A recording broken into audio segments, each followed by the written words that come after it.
Damn. Put it on, girl. Let me see it. Put it on, girl. Let me see it.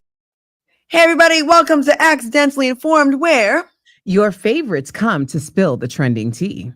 you know what? You should change it every show and just say whatever you want. You know what I mean? Like, so we won't be so predictable. They'll be like, "Ooh, I wonder what Erica Cobb's gonna say." You know what I mean? You know, that works.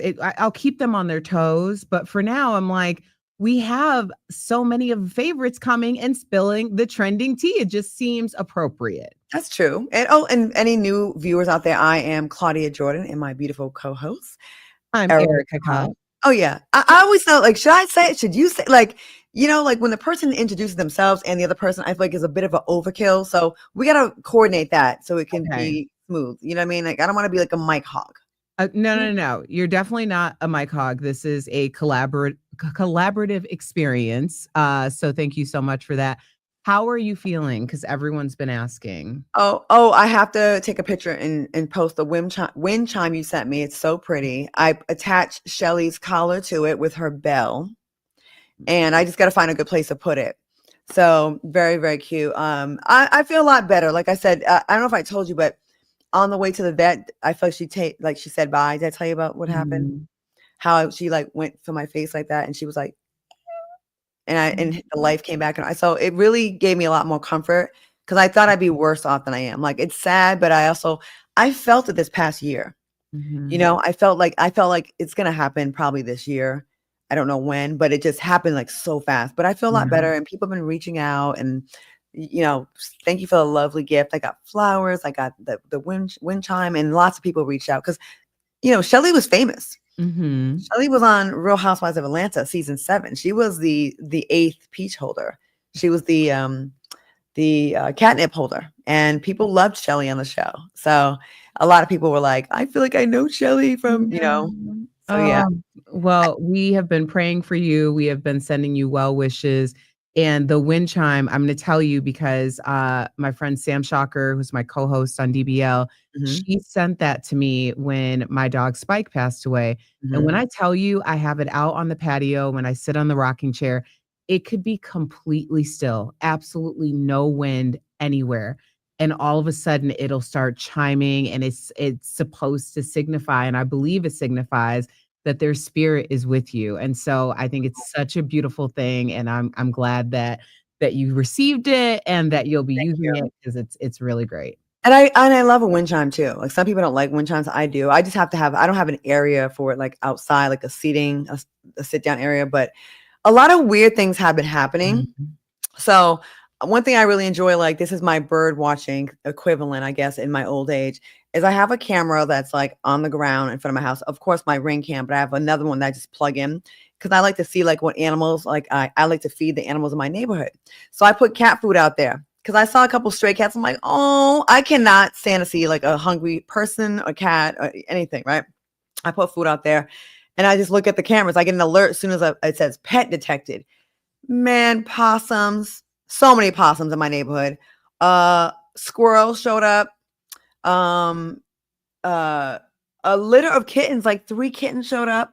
A black cat that just laid. The other day, the black cat was like looking like it was trying to get in my house. I'm like, oh my God, is Shelly reincarnated? Like, that's what it felt like. It was like trying to get in. And then today, I had this reading one time. They said like my grandmother would send a sign, or it's like someone sending a sign to you from the other side. A blue jay, which is like rare. A blue jay or red robin. Anyways, I gotta send you this video.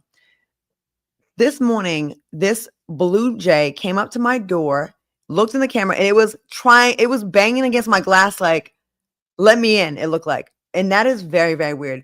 I don't know if Shelly's sending her little friends over or it's a sign, but I just feel like it is. I don't know. Yeah. No, it definitely is. And I love that. I love that. You have to pay attention. So yeah, absolutely. Well, I'm in California right now. I was in Houston yesterday working on a film for 7 hours, got delayed, went home for only 6 hours, like basically slept for 2 hours maybe. I already landed in LA. I'm working on a movie with Footage Films, the same company that's doing Run. And luckily they last minute canceled today. So I have today to just, after this podcast, I'm just chill and catch up on sleep because I'm working tomorrow and then back to Houston on Friday, Detroit for my premiere of the movie, The Handyman. It's another movie I have. It's on Tubi. It's like back to back to back to back to back. So, well, I just want to acknowledge that people are absolutely right about you. You don't have a job. You have jobs. they like to say, Jobs. they say yeah, I'm not relevant and I can't get a man. I'm like, I can get plenty of men. There's just not a lot that I would like to ruin my peace for and let them put toothpaste splatter on my mirror. So I understand. I get it. I get it. We've got a fun, packed show today, so let's get into it. Today's show, we have Dr. Spirit from the new show Botched Presents Plastic Surgery Rewind. She's going to join us live later on the show. But first, we have to get into some stories making the rounds. First up, Porsha Williams. Her ex, Simon, is in new legal trouble, this time with his own divorce attorney. Reports say his former lawyer filed a lien on his $7 million Georgia home, claiming the 61-year-old owes over $200,000 in unpaid legal fees. Erica, do you think Porsha will have to sell? This is an interesting story, period. I mean, it has all the plot points because it's just, there's something new all the time. And I just honestly, when I saw this, I thought of Porsha, not the character that we watch on the show, but like the human being, because it's one of those things where it's like, you can get hit with something right and left, but like there comes a time where you're like, okay, do I just yell uncle? Now, personally, I don't think that a $200,000 tax lien on a $7 million property is cause for people to panic in a situation like that. Mm-hmm. I know it appears to be like a lot of money for the average person, but if you have a $7 million home, $200,000 should be liquid. And that could be something that is, a situation where that she's finding out about it at the same time that the public is finding out about it. I don't think that this is a major cause for concern, but I do think that if I were in a situation like this, I would absolutely be trying to figure out how to ensure my future, my financial future. I don't know anything about this woman's pocketbooks or her dollars, okay? I'm not trying to say that. What I'm saying is someone who has gone through a divorce in the past, you're thinking about like, what are your next steps? How are you going to figure out your new normal? And a lot of that has to do with purging the old normal. And so I hope that she has an incredible financial advisor, because I would be trying to get out of that property. I don't know. I just feel like it's bad juju. I really do. Absolutely. I think listen, she needs to get out of that house. I mean, I know I'm not her friend to tell her what she should do, but we do commentary. I feel like Simon purposely didn't pay his legal fees, so this would happen. I think that he's very vindictive. I think this is a get back, in my opinion. I feel like it's like, what will be the risk if I don't pay this? Well, I'll get a lien in my house. Well, according to reports, he's not even in America right now. He's, been deported. So he probably feels like, the U.S. legal system is not really going to affect him. And these judgments, he's probably thinking he could just ignore them. And this is a way, while he's out of the country, he can kind of stick it to Porsha in another act of kind of get back revenge, because he's been doing interviews saying that he feels like he was targeted. And, I mean, there is an argument to be made about, how much money they managed to get out of such a short marriage, but who knows? I don't know those people like that. But it does seem like when I first heard the lien, I'm like, he could pay that. If he could pay her $40,000 a month since they were dating, I would think he'd be able to pay the legal fees. But if he knew this would stick it to Porsha and probably be throw a wrench in her plan to stay in that house, I could see him doing that. Yeah, here's the thing. Yes, it's a lot of money in a short period of time, but that's the cost that you signed up for. Yeah. I mean, that's what he wanted, and that's what she wanted. I feel like there are relationships, whether, I don't know, we never know if there's true love. Like some people can say they're in love and really think they're in love, and they don't even know what love is. I feel like those comments are very subjective. However, this is a big money situation. Okay. Things like this, like, first of all, as I mentioned, the $200,000 is nothing. However, if she stays in the home, I feel like it's going to be a repetitive thing, like 200,000 here, 250 there, 300. Like there's something about, especially when you create a sanctuary with someone else, there's a lot of energy in there. And I have had situations with, people that I've known where it becomes like all of a sudden your home or that sanctuary that you created with another person, y'all break up and it literally becomes a lemon. And so, especially in this season of that we're in the economy and a price point of $7 million, I don't know what the market's like in Atlanta, but I can tell you in other cities and states, a $7 million home is sitting for a very long period of time, unless there is something that is, so amazing about it. Maybe someone wants to move into the home that once belonged to Porsha and Simon. I think the house is overly inflated. I think that's way too high in Atlanta. Atlanta was known for a long time a place you can get a huge mansion for $2 million. When I was looking in Atlanta with a certain someone that was love bombing me, Erica, you know the story. He had me looking at houses with a realtor. Okay. And the amount of house we were looking at for $1 million and $2 million. I mean, granted, it was 10 years ago. But it was like a lot of house in Atlanta. Now, yes, property values have gone up, but 7 million is still a bit high. Like when you buy a house like that, I always think about what can I sell this for? Like, is this house under where I think I could do some upgrades and make a profit at this? I think Porsche needs to get out of this house. I don't know how much money she's making in Housewives. I'm assuming a pretty penny for that. And she's done various specials. I mean, I'm not trying to count her money, but I'm sure she has some money in the bank. But a $7 million home, you're looking at $35,000, $45,000 a month mortgage, give or take, then upkeep, then utilities. That house is probably costing like 60 grand a month. Okay. Ain't no one trying to do all that. Even if she's making $1.5 million, call it 700,000 after taxes, agents and all that kind of stuff. And then her upkeep and her lifestyle, she probably got about $300,000 to work with. Okay. Absolutely not. Get out of the house, sell it. The loan can get satisfied. Y'all can both get your money. And consider it a win that you got the equity off a home like that for less than 2 years of marriage. That's a win.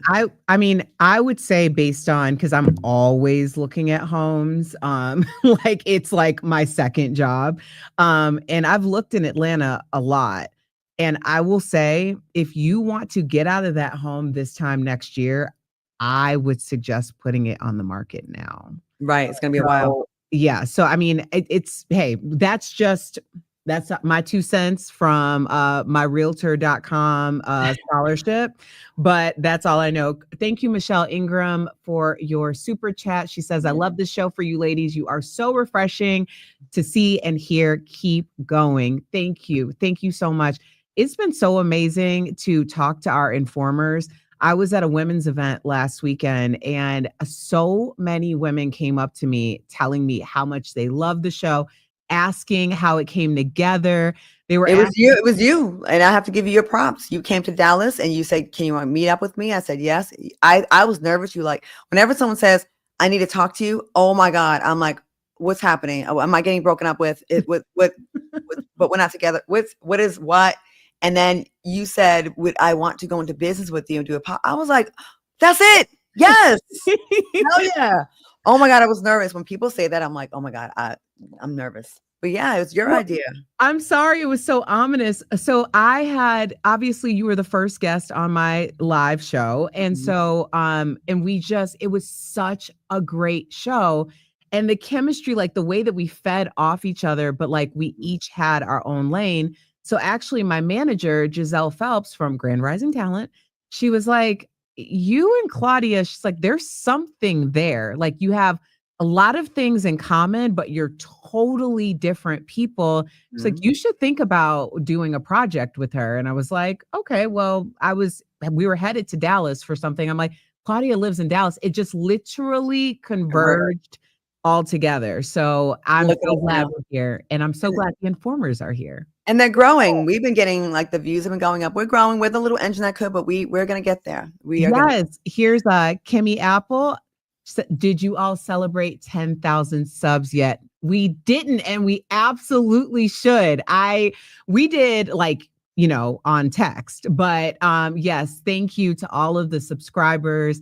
Y'all are amazing. We appreciate you so much. You want to go to Vegas or something and try to win $10,000? Girl, you have me on tour. Claudia has me on a like coast to coast tour. Every time something pops up, oh yeah, Erica, you should come. Tashara Parker, you're doing the event Houston. with Taraji, Tashara, Funky. And she's like, oh, Erica, come to Houston. I'm like, am I going to be back from the last place that Claudia has me go? Listen, you can work it out. You get on my travels. I'm telling you, when there's a will, there's a way. If there's a red eye, you can make it. I'm telling you. Oh my gosh. Let's get to this story about Halle Berry before we really quickly, because we have to do a quick King's Court too. Former MLB, Major League Baseball. Oh my God, I don't really say that much. Star David Justice is talking about why his marriage to Halle Berry didn't last. Take a look. A wife at that time should cook, clean, traditional, and then I'm thinking, okay, if we have kids, is this the woman I want to have kids with and build a family with? And at that time, as a young guy, she don't cook, don't clean, don't really seem like motherly. Erica, what do you think about this? This story, I'm letting y'all know right now, this story is going to be hard for me, okay? But go ahead. Well, I can cook and clean. I don't have children, but I'm grateful that my husband feels that I'm deserving of love and gives me love as well. Like, we love each other, because this is ridiculous. First of all, this is the Halle Berry. And I'm not even saying that from a standpoint of like, she's an alien. I think a lot of women have fallen victim to this mentality that we have to do it all. I don't believe that there is a such thing as doing it all. I do believe that you can make it all happen, but that's going to take support. So if you're Halle Berry, or if you're a woman who has a million different responsibilities outside of the home, that is the power of delegation. And your discernment should allow you to decide what can be delegated to someone else who will do it so much better. There's a reason why there are cleaning services. There's a reason why there are private jets. There is a reason for private jets. Private chefs. What is this man talking about? Weren't they millionaires at that point? He was. She wasn't at the time. It was very early on in her career. He was a huge baseball star at the time. Okay, so this is why this story is hard for me. Halle Berry is one of my favorites. I have been very much inspired by her story of being biracial and the struggles with that, and her mom and not really having a relationship with her dad. And then being from Ohio, went to college there. She was the first black. She was a black Miss. She was Miss Ohio. I ran for Miss Ohio. I came close. I didn't win. I just felt very connected to her story. I met her on a Revlon commercial. I doubled for her for a nail polish commercial. My hand and my body. Remember, you guys found the clip. And so I love Halle Berry.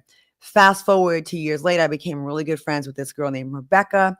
Rebecca is now David Justice's wife. David is and Rebecca are like family to me. He's an Aries. I go to their house sometimes. I'm also friends with Eric Benet Jordan, who is her other ex-husband. And I've had conversations with them both about her, because I'm like, I love her. What happened? I'm all nosy, like, what happened, Eric? Tell me. Girl. And they both told me stuff. I want to clear. I think I don't like some of this conversation, especially it's been so long. Halle's with a new guy. But the one thing I do like, and I do think it's fair, we got to be fair, right? The story about how David was being blamed for making Halle lose half of her hearing. He did not do that. That was a Hollywood actor. I know who it was. Very popular action star. Okay. Allegedly. And that's who did it. I'm sorry, either him or singer. Someone else in Hollywood, a brother. And that's who did it. It was not David Justice. He did get the blame. And Halle did say, I think, that it wasn't, but she didn't lean into it like he wanted to. So I can understand, hey, at some point I need to clear my name. And it's been a long time. But all the other stuff, David, when you said cook and clean, like motherly, and I'm like, no, I don't like that for them, because I like them both. Yeah. And So you think this was like a revenge thing because he feels like he's still being blamed, which I can understand yes, if yes, your microphone isn't as big as the yes. other person's microphone and it's consistent. I can understand that. And But she was wrong to let people think that it was him if it wasn't. You know what I mean? Like, if you've been abused, like, even if you're mad at that ex, I can understand how being silent, like, you don't say anything, you just let everybody run with the narrative. I think the right thing to do is say, listen, we had our problems, but that's not why we broke up. And the person that did abuse me, it wasn't him. I think that's fair. But I would say this, and then we have to move on to King's Court. David, from now on, if you have an official statement for something that happened decades ago, I would have that written out and read from that script, because what he effectively did was basically belittle a whole class and group of women who are trying to have it all, but really just trying to make it all happen. And we should not be shamed because we understand the power of delegation. And that's what happened. It became less of a story about his relationship with Halle Berry and more of a story about the modern working woman. And that's why we were upset with him. Yeah, the not motherly thing and cooking and clean. I'm like, ugh. But you know what? He wanted a traditional wife, and we are all entitled to getting what we want in our partners. But I think so much time has passed. It's been like, what, 20, 30 years, like, kind of saying it now. And I also have to understand he's on a pot. He doesn't do many interviews, and he does his interview. He got asked about it, and then they were messy for releasing this clip, but I get it. But I will say I'm glad we spoke about this, because we even have informers in the comments today that still believe that Halle's hearing was taken away from her at the hands of David Justice. So I'm glad you cleared that. But please, I don't want y'all to be talking about each other. I like you both. I like you both. Rebecca, I'm going to call you. Okay. Listen, we've been slacking on our weekly King's Court recaps, but don't you worry. We have not missed a single episode. So let's catch up and break down the last few. Now, Thaddeus eliminated our girl, Dr. Shawana, after they had such a powerful moment together. We're going to get her side, because Dr. Shawana will be on our show on August 27th. So please make sure you tune into that. Now, Liana called out Tyson Beckford for not being ready for love. Are there certain people who will always be single? What do you think? I think that, yes, there are certain people who will always be single, and that's a choice. I don't think that I feel like it's an indictment on being single these days, that people are like, I'm going to be forever single. First of all, stop saying that. Words have power, okay? I don't say anything that you don't want to bring into your life. So if you want to be partnered in this life, just continue to say that is what you want. I want a small waist and a tall, fine man with a great sex drive that's not lazy and supportive and not a hater. I messed up. I said a supportive man with a very erect peen that is affectionate, emotionally intelligent, and loves my sense of humor and loves cats. Fiscally responsible, has savings, loves to travel, has a passport, no missing side teeth. Oh, I said it again. A full set of teeth. Yeah. Okay. With who was kind to the waiters, the servers, the bartenders, people that are in the service industry, people like that. Yeah. Okay. I'm working on it. I'll take that. And understands your friendships, because some men come in and they want to they want to alienate you. Oh no. So, I've had friends that I'm like, hi, I guess you have a boyfriend now because you don't call me anymore. Yeah. Okay. So the Tyson thing. I said it from the beginning. I don't think he's there for a relationship. I think Tyson is still like very attractive. Like, he's very handsome still. He still can play in spaces. He can still have fun. I feel like men don't really settle down until they feel their stock is maybe kind of dwindling down, and they get the black toenails and the erectile dysfunction, and they feel like they're not as hot, and I better hurry up and grab someone and get me a hospice wife. So I think he's feeling like still popping. It's like 2001 for me. I'm here to have fun. Cause like the way he's acting on the show does not seem like he's looking for a woman. It looks like listen, I know how much they get paid on that show. They get a cute check and I want to do it. Okay. They got a cute check. I could almost pay off my house if I got on there for one season. Oh, okay. Yes. Well, we're manifesting that too. Manifesting Claudia Jordan Queen's Court next year. I love it. I love it. Okay. Tyson, I'm not going to lie. I'm disappointed in how Tyson is showing up for this because it's so blatantly clear that he is not looking for a serious relationship. No. And it would be one thing if it was like all fun and games and all the women were there on that same vibe, but there are women there who are really looking for love. And it creates this dynamic where I feel like we're seeing these women who are beautiful and so smart and have so much going for them. And he is putting them in a position to lower themselves in order to play this game. And I don't want to see that. Like the list on the fridge with the time slots every hour. Yeah. I would never sign my name on that, but I would be kicked off because they'd say, oh, you're not showing up for me. You're backing up. You're getting jealous. Yeah. I just don't want to. That would be tough to be a contestant on the show. Right. But see, I don't feel like, Thaddeus, I don't feel like is moving that way. And I don't feel like Carlos is either because he's so tunnel visioned. Yeah. But Tyson is creating this like hierarchy and it's making women more competitive, which of course is great for reality television. Yes. But they got such a diverse and top tier cast of women. I don't want to see them fighting for time that way. That's something that it feels more comfortable like on like a Love Island. I don't want to see doctors having to fight for Tyson, who's acting like an F-boy. I mean, he is. And I love Tyson, like in terms of like his career and how important he's been to the culture and all of these things. So it's a little disappointing that he's treating this like the Playboy Mansion and not like he's really serious about this.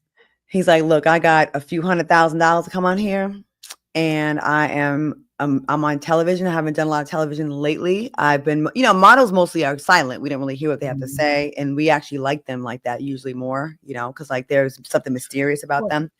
And he's like, there for a little while, having fun. Got these girls on him. A lot of them, they're younger and older.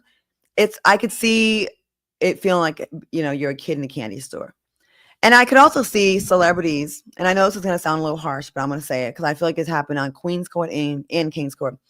I kind of feel like sometimes celebrities, certain ones, feel that I'm kind of above the regular girl guy. Like, this is cute. I'm doing it for work. But how many of them are really open to the person that's not in People magazine as well, that doesn't have an IMDb? And I think Thaddeus is. I think Carlos is too, because I think but I think I see some people thinking like, no, that's kind of beneath me, because they look at some of those people that go on reality TV shows as almost like background players and extras. And they shouldn't, because just because they enter a reality show for love doesn't mean that they're less than. It doesn't mean that they, like that they're like low vibrational people. But I kind of see certain people, not just on King's Court, also on Queen's, that's like, this is cute, but I'm, no, Yeah. And I think a lot of celebrities, some move like that. Some are okay with dating the waitress, and some are like, no, I need someone who's on the Forbes list or who's starring in another film. Like, I need to be, like that. So I don't know. I do think as a viewer, though, that loves reality television, then I do think it's important to play the game, because one thing about reality TV show viewers, we're not stupid. A lot of us are very into the study of human behavior. We want to see how interpersonal relationships play out, and it's important that we're invested. So if you go on thinking that you're going to play the audience, I got to tell you, you are sorely mistaken. Yeah, facts. One more question I got to ask you, Claudia, before we bring on our guest, because this blew me. Carlos Boozer, has been all with Janae the entire time. Since the moment he saw her, pink dress. Yes. But what do you think of Carlos talking marriage to his quote unquote perfect match, Jennifer, on the first date? I told y'all the moment this cast was revealed that Carlos will want to marry one or two people on the show. And that's not because I don't talk to anybody on the show. I just want to make that very clear. I do not talk to anyone on the show. I have friends of people on the show, and I know the circles and the circumstances and the stories and the history of some of the people on the show. I told y'all, didn't I tell y'all that? I said he gonna propose to probably two people on the show, and that was no inside. He appears to have tunnel vision for someone. Immediately, he was locked in on Janae from her physical. And then the next girl locked in from her physical. Before he got to know them, it was the physical. So he goes by that. And then you can tell his attitude towards Janae was like almost like dismissive after that, because he found a new shiny thing, I think. And she looks a lot like his ex-wife. Okay. His second wife. So listen, the Miami girls, my Miami girls give me all the tea. All right. The Miami girls know the tea because he was living down there. But I love that he seems to be a hopeless romantic, right? But, I think his mistake was locking in so fast with someone. But then on the flip side, if you feel something, you feel something for someone, right? But like you said, play the game. I think he is probably moved on to the next in his mind. Like he sees the next. And then the fact that Tyson wants the same girl that he likes, I think that competitive thing's going to kick in and it's going to be a cockfight. But yeah, she looked really young though, but she's a pretty girl, but they were all going crazy. Yeah. They all are. All right. Well, we're going to get more into King's Court because we have some of the cast coming on, and I'm interested in seeing what they think of our commentary as well. Oh yeah, and I reached out to Thaddeus. He did respond. Very nice. He said he's a fan, and he said he'd be willing to come on the show. So I would love to talk to him because I feel like he's taking this the most serious, and he seems very thoughtful on the show. Okay, well, ladies and gentlemen, our next guest sees through the filters, the facelifts, and the drama, giving the real talk every person needs. She's a therapist who doesn't hold back. Please welcome to the show, Dr. Spirit. Listen, you guys are so fantastic. I'm like, put me backstage again so I can just listen to the rest of the show because, oh my gosh. Thank you. That's a big compliment from you. Oh my God. Whatever. I need this in my life, but you guys just know too much tea. So then you would mess up my work because I would just be so biased. Like you guys are like, mwah. Like, well, hey, come on, tea. Spirit, Dr. Spirit, whenever you have some celebrity clients, just hit me up. You have my number. We've talked before many times. We know each other. If I don't know them or know the story, I have a friend that dated them, was married to them, got curved by them, curved them, knows tea, has pictures, has video, has stories, knows their publicist. I know I have a. That is not how this works. I wish that I could, because I could just call Claudia and be like, Claudia, please tell me what's really going on with this client. We could have this whole thing done in a session or two. Just so I can help you with the backstory, because I feel like a lot of people aren't honest when they talk to a therapist. They tell you what they want you to hear. I'm sure, well, right? That's what therapy is, though. I'm telling you about me and my life as I understand it or as I see it. Right. So, but I love this. I mean, like y'all got this. Thank you. You know what? We appreciate you coming on. We are new. Like, we're trying to build our numbers. Like, this show came after, like, we were frustrated at the election. We wanted a safe space for the 92% and others to join us. But that's our primary, where we can have a safe space for sisters to kind of just talk about things that, make us feel good, sad, bond, whatever, what have you. And it's a safe space. Grown, though. Y'all do it real grown. It's real elevated. I like that. Come on. Yeah. Is that how you do it? Is that what we do? Is that what we do? Well, Spirit, you are absolutely one of my most favorite people in the entire world. Okay. Like, she is, if for those of you who are not familiar with Spirit, first of all, where have you been? When I said that you are an icon in the mental health space and streets, it is an understatement. And I was so excited to watch you on Plastic Surgery Rewind. It was a gift that I did not know I needed. Oh, It thank you. it got me right in the ticker. I was Oh, like, that's great. That's great. I really like it. For anybody who hasn't watched it on I watched it on Peacock. And I really didn't expect to become so emotionally invested in this. But before we get to this, there's obviously been a lot of trending news and topics, and I know there's something that's on Claudia's heart and mind. I'm sending my heart and mind there too. So Yeah. So, okay. So my friend Rada Darling just had a baby. She had a baby with Michael Blackson, the comedian. They've done lots of reality shows, couples retreat, all kinds of stuff. She's so supportive of him, and they've been out there. Anyway, she's really been vocal on social media about her postpartum struggles, and being the girlfriend of a very famous man did not help because some people were really mean.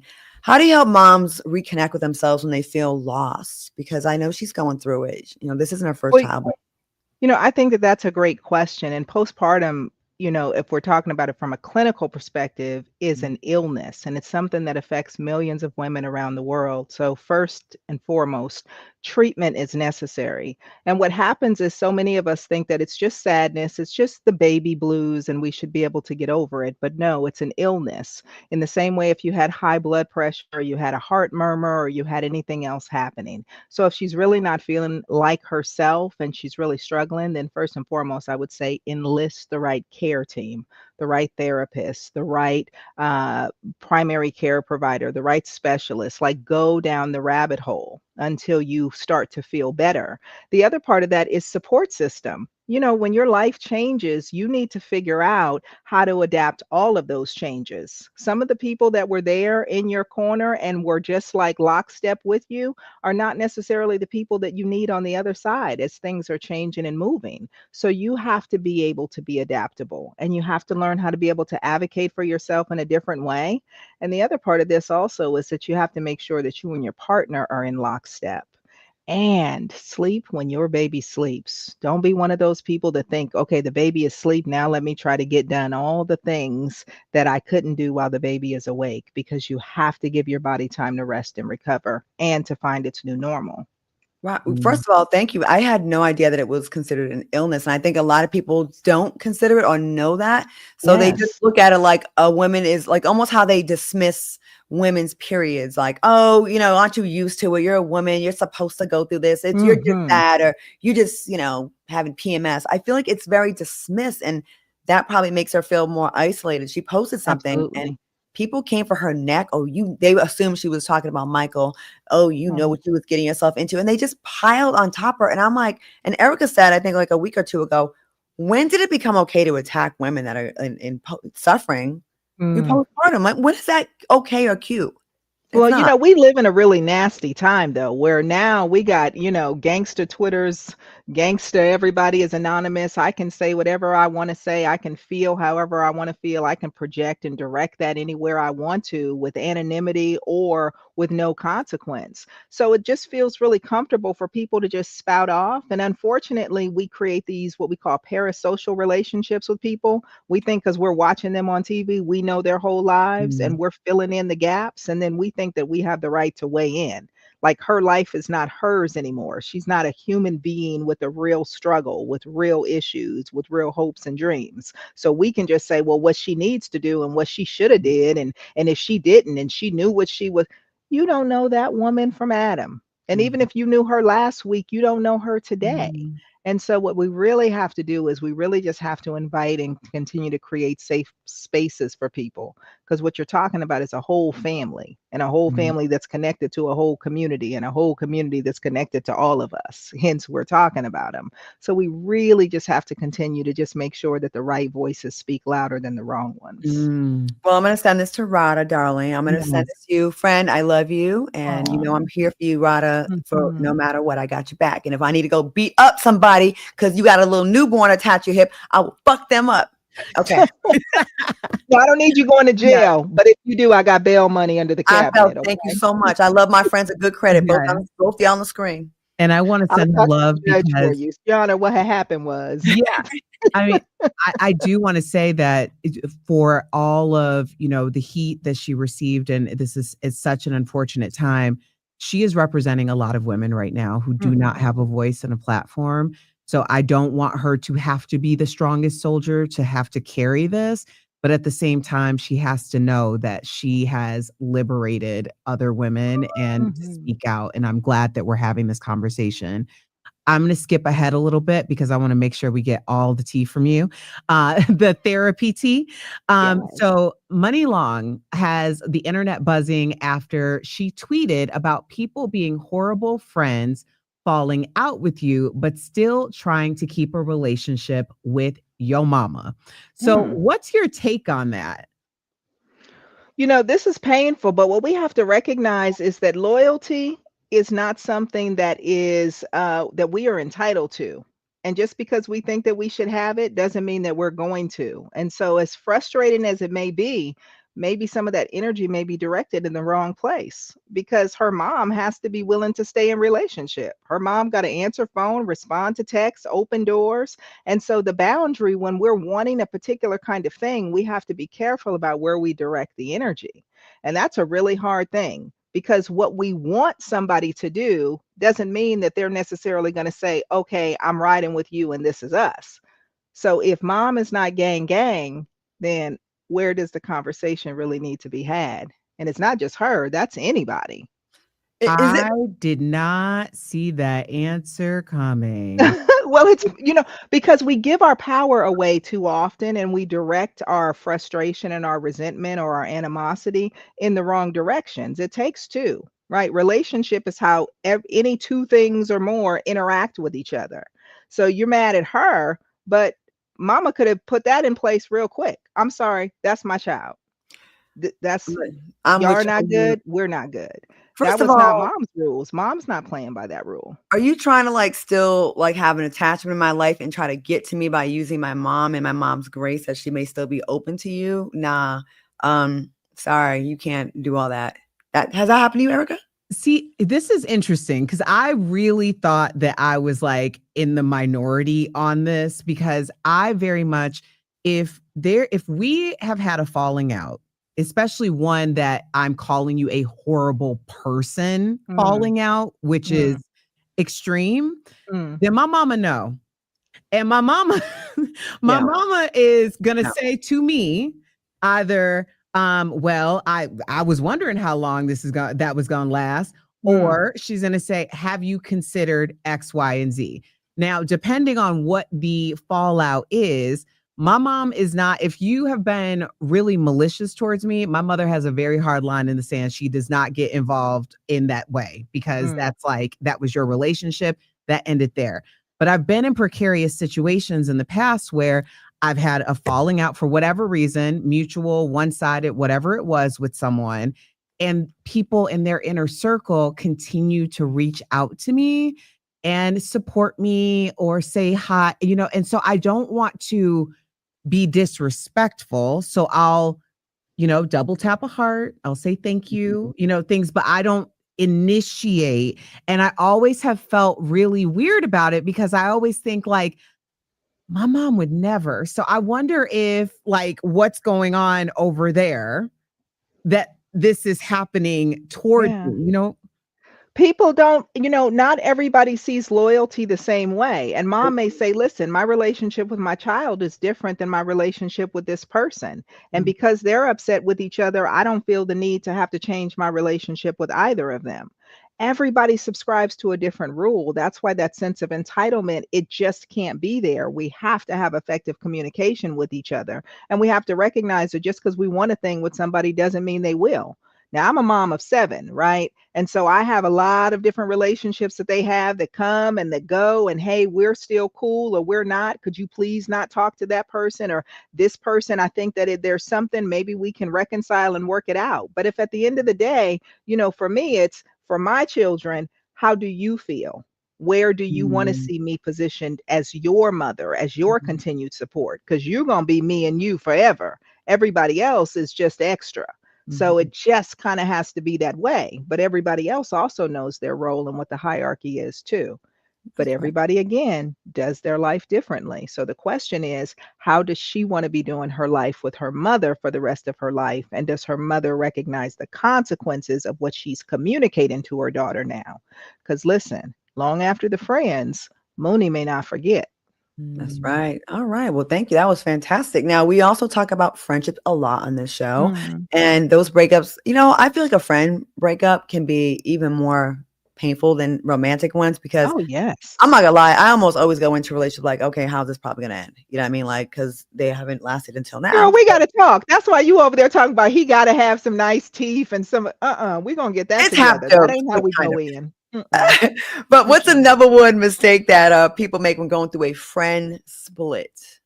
Well, oftentimes they romanticize the relationship or they feel like somebody has to be the bad person in order for it to be over. Mhm. Sometimes we just get to a point in our life where we outgrow relationships and we're no longer compatible. These new versions of us just don't mix. So I don't have to go to war with you and you don't have to go to war with me, but we also don't have to ride this relationship till the wheels fall off till we're having a whole falling out.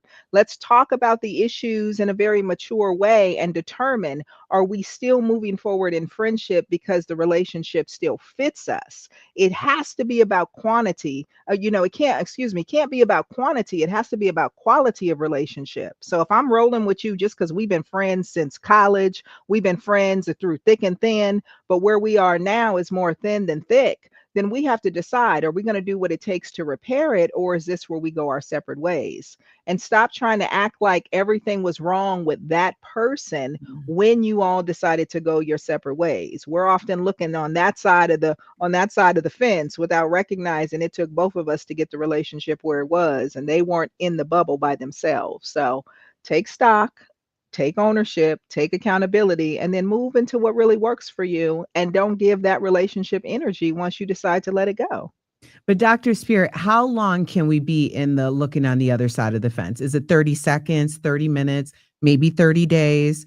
Look, for me, it's not how long, it's what's the purpose. If I'm looking on the other side of the fence, it's what am I taking with me for my power so that the next relationships that I'm in or the current ones look like I want them to look. But if I'm just looking over there so I can feel better, assigning blame, casting off, trying to get rid of, it was you, it was all you, you did me, you, then everywhere I go, there I am. So it's just a matter of time before the other relationships start looking like that too, or perhaps they already do, and I just don't see me. So when we have a comment from Smoke that says, I wouldn't stay friends with anyone actively cheating on their spouse. No shade. I won't cover for them.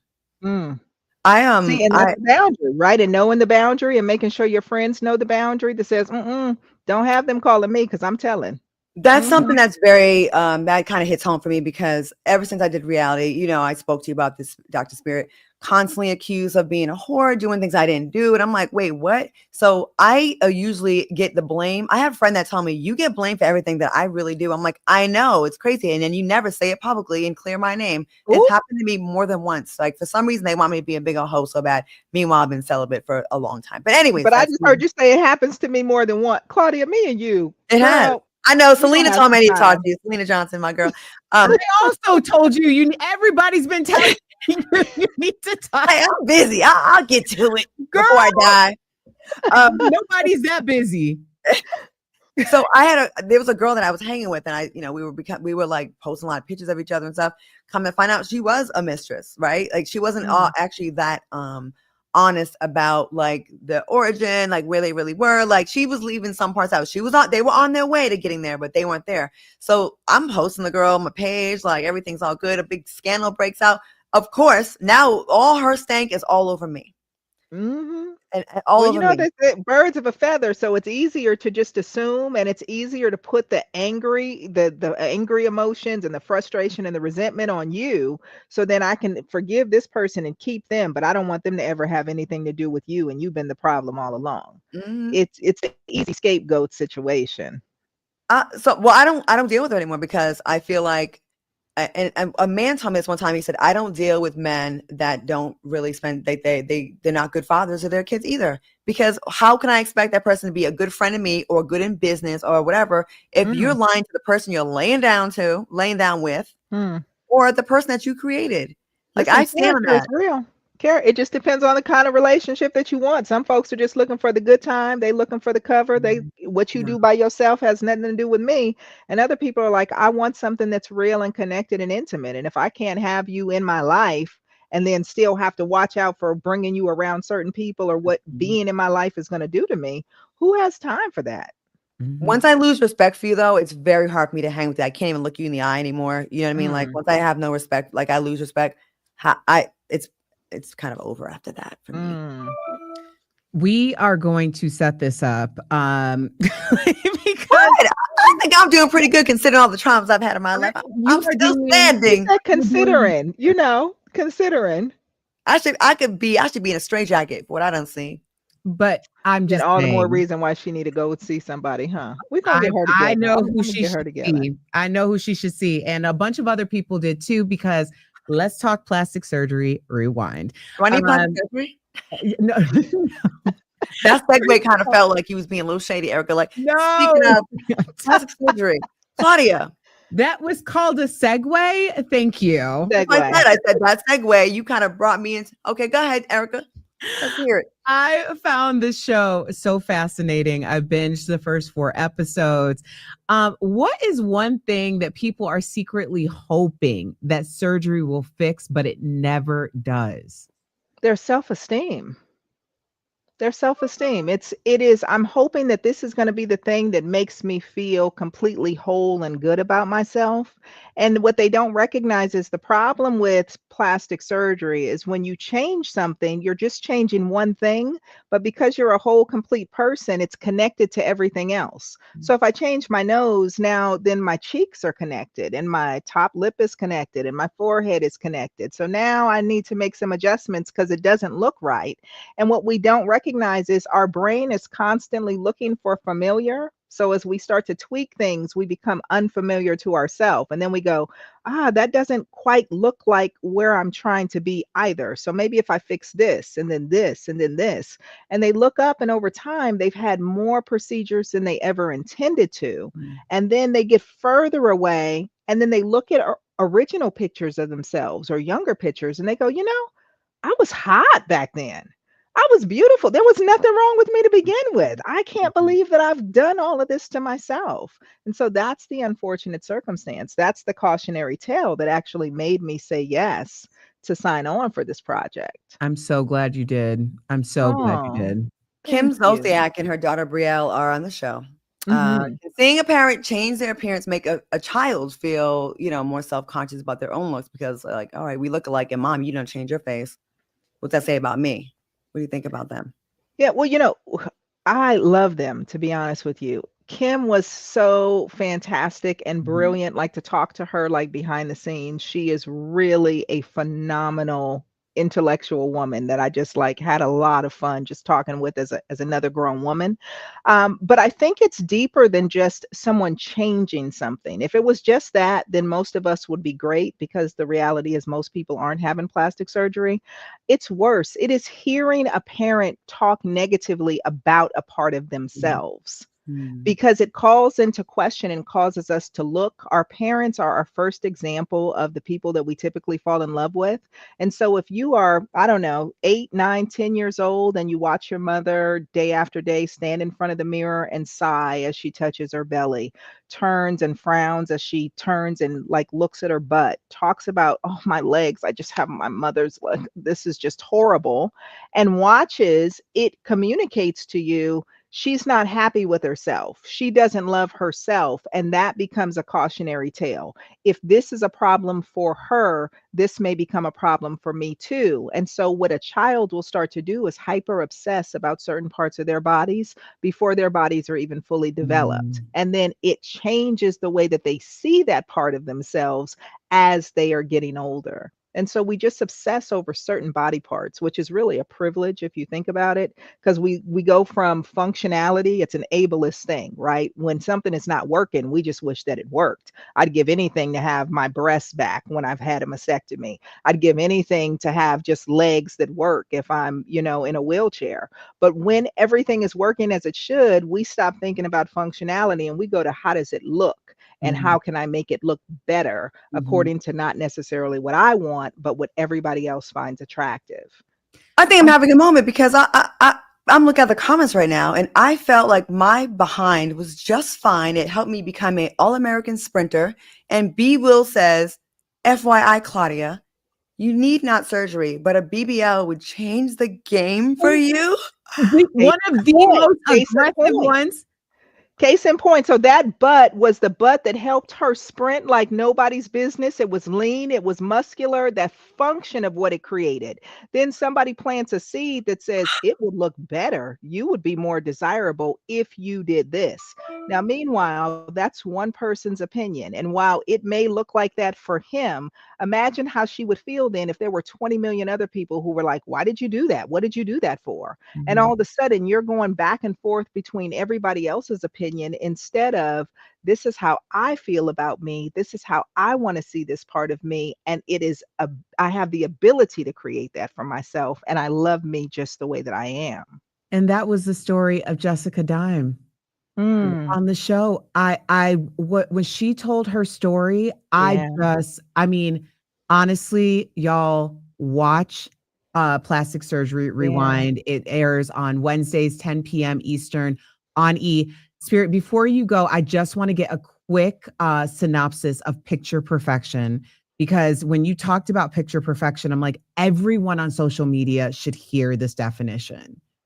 Listen, picture perfection is that thing that when we stop to think about who we are and where we are when we close our eyes, how do we recognize that we are perfectly imperfect just the way that we are? And to change any one thing then means that everything else changes. And oftentimes it's nothing in the picture that needs to change except for the eyes and the mind that are viewing it.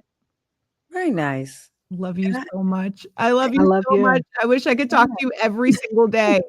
And can I say the people that are just like offering their opinions, like I only do that if someone's mean, has really bad spirit, right? Other than that, I don't. Like I would never just go to someone's page and just criticize their looks. But people are so like, they're so free with it. I remember a photo. I know you gotta go. I photo shoot one time. This photographer was looking at me, white guy. He's taking the pictures, and in the middle of the photo shoot says, and I'm like a young beginner model. He says, you know, Claudia, you'd be really hot if you got a nose job. Middle of the photo shoot. Thank God thank God I was stronger than that. But I just want people to just like start thinking about the things that the little seeds that they plant. They're not necessary.